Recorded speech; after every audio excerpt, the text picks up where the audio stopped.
Bonjour, bienvenue sur Apprends-moi plus, je suis Théophile Fouetté. Bienvenue dans ce cours d'introduction à l'entrepreneuriat.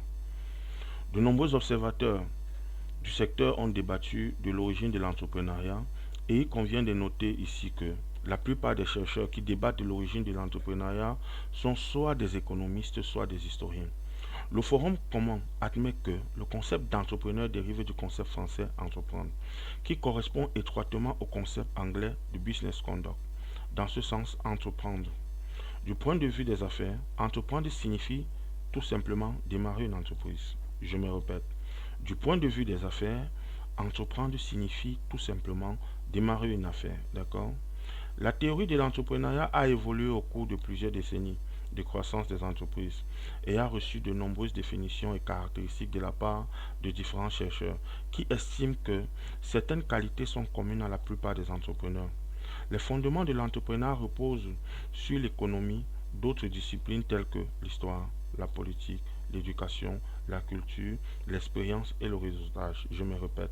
Les fondements de l'entrepreneuriat reposent sur l'économie et d'autres disciplines telles que l'histoire, la politique, l'éducation, la culture, l'expérience et le réseautage. Schumpeter, encore appelé Joseph Alois Schumpeter, économiste et politologue américain d'origine autrichienne, a déclaré que la réunion de diverses théories disparates forme un ensemble généralisé de compétences et de lignes directrices en matière d'entrepreneuriat.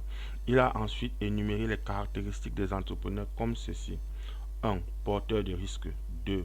Coordinateur et organisateur. 3. Remplisseur d'espace. 4. Dirigeant. 5. Innovateur. 6. Imitateur créatif. Je me répète.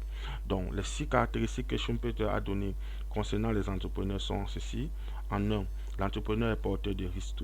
En 2, il est coordinateur et organisateur. En 3, il est remplisseur d'espace. En 4, il est dirigeant. En 5, il est innovateur. En 6, il est imitateur créatif.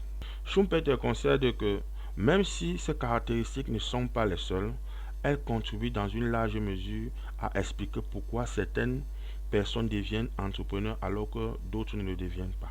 Donc, ceci marque la fin de ce cours d'introduction à l'entrepreneuriat. Abonnez-vous, partagez massivement, peu importe le canal par lequel vous suivez ce cours, d'accord? Que ce soit sur YouTube, sur Facebook, ou partagez.